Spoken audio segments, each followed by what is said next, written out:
దేవునికి వందనములు, స్తోత్రములు. అందరికీ ప్రైజ్ ద లార్డ్. హల్లెలూయా. సాధారణంగా మనకు ఎవరైనా బాధను కలిగిస్తున్నప్పుడు మనం దేవునిని ఇలా అడుగుతాం కదా, దేవా నేను ఏం తప్పు చేశాను, ఎందుకు నాకు ఇంత శిక్ష, నా పట్ల వారే తప్పు చేస్తే నన్నెందుకు శిక్షిస్తున్నావు, నీ దృష్టికి వారే రైటా, ఎవరు నీ దృష్టిలో రైట్గా ఉన్నారు చెప్పు దేవా అని దేవునిని అడుగుతూ నిందిస్తూ ఉంటాం కదా.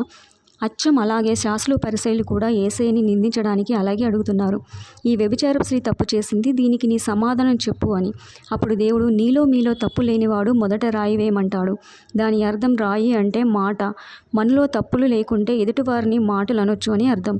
మనలోని తప్పులు పెట్టుకొని ఎదుటివారి మీద రాళ్ళు రువ్వుతున్నామేమో ఒకసారి ఆలోచించుకుందామా.